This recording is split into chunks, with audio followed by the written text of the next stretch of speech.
so then to finish out our conversation, heritage hip hop is about the hip hop culture. So yes, we listen to beats, we listen to rhymes, we look at how people dress, but we also look at how hip hop culture has influenced the media, which is written media, scripted media, visual media, etc. My final question is, with the reinvention of the media power of hip hop being the #1 genre in the world, how does hip hop influence the comic book to bring the genre up as well? Bring Wu-Tang back and put it at the forefront. And that's tough.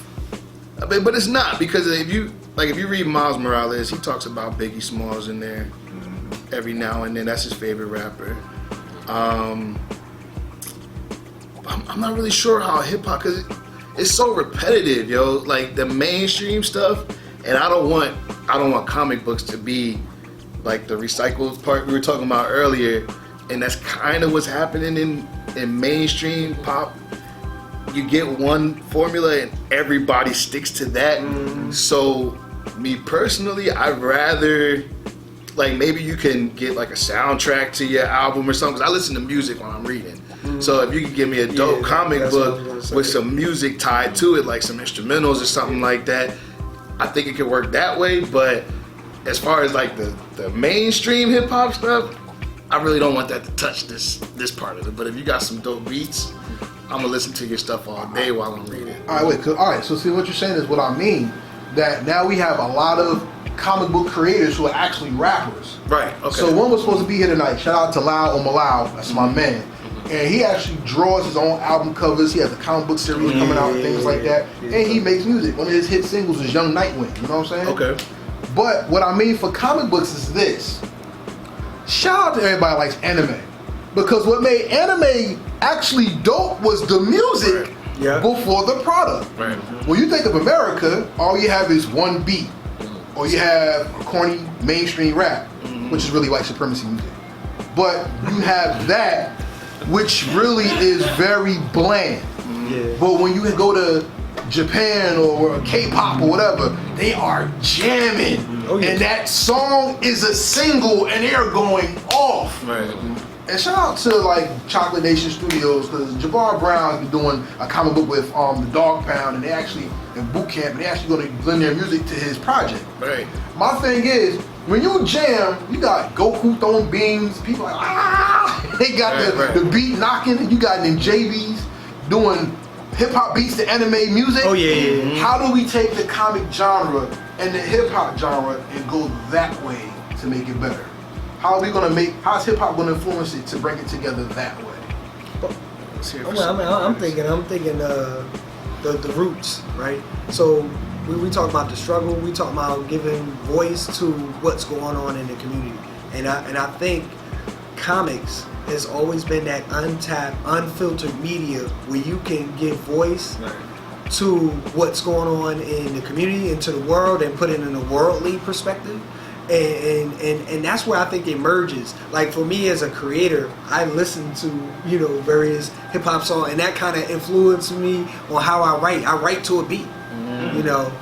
Mathematically, like we are rhythmatic people, so we write to a rhythm. So some of my titles of the chapters of my books are after hip hop songs and everything, because that's the song that influenced me while I was writing that actual story and everything. So I think that's kind of like how the worlds meet. Samurai Champloo, which is they infuse hip hop completely throughout the show, and they move to that beat. Just like how we in life move to the beat and use that to, get through situations, get through rough times. I remember Biggie Smalls, Mom Dukes ain't giving me shit. Like I remember that when I was having the struggle with my mother. Those type of things. Go through your mind and everything, and you are able to relate with that, and then be able to relate with that on a different platform, which is comics and everything, and then use it to hopefully elevate a message that has even greater purpose. I'm gonna go in a different direction, just based on what you're saying. I personally have never seen hip hop not with comics. Ever. Yeah.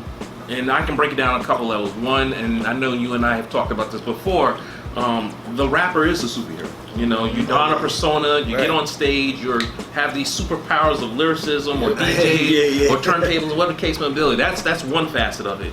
I can take it to rap album covers. I know I'm gonna butcher his name, Bill Sinkwitz. Sinkwitz? Yes, who did EPMD's classic Business as Usual cover. Mike Zeck has done hip hop covers. It's the hip hop covers are popular. Right. I just feel like hip hop has always promoted comic books and always taken it with it. I mean, you mentioned naming some of your chapters after hip hop songs, similar to what they did in Luke Cage. Do the same thing on the podcast. You can see it in Do the Right Thing when Martin Lawrence's character is holding up a classic Black Panther comic and talk about Black Panther is the greatest thing he's ever seen. So I've always felt like hip hop and comic books has already been married and they promote one another. It's a back and forth. You can't find one without the other. And and Method Man, you know, he's the biggest proponent of it. You know, he not only is he a collector, but he feels that he's a superhero himself. So and he's gonna be writing something for Marvel. Right. And he's he has to deal with Marvel. He's gonna be doing the stuff. And he's trying to. So it's a collective though. He's working out right now. He's trying to advocate to be Bishop. In the X-Men. So. So then, who's the most hip hop character in comics to you? Hip hop character? Miles all day. Yeah, that's Miles what all day. My man got the J's on, you wear the hoodie. Oh yeah. I used to rock my shorts with thermals underneath them all the time when I was in high school. So straight up, it's Miles. It's Miles Morales all day. Yeah. I would think Miles, but you know, as far as what's going on mainstream right now, I'm not in touch like I used to be. But yeah, I think it would be Miles Morales. How about you? I mean, it doesn't have to be now. I mean, for you, who was the most hip hop character in comics to you? I mean, I you know, growing up for me, it'd probably be Luke Cage. That'd be the closest, and then maybe Sweet Christmas. Yes. and then maybe the more recent incarnations of Blade was probably the closest thing to hip hop at that time for me. So plug for me, the most hip hop comic book I've ever seen. Well, two of them is, of course, the Boondocks. Boondocks is very hood, very political, very hip hop. Yes. And the second one is Blockheads. My man with Ramen with the chain, the powers coming out the chain. That was amazing. Yeah. So this is the final thing before we have our last outro and everything.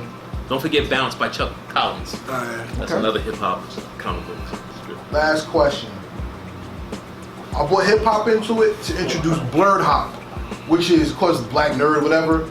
But it's comic book culture meeting hip hop so that we can further expound the message of hip hop.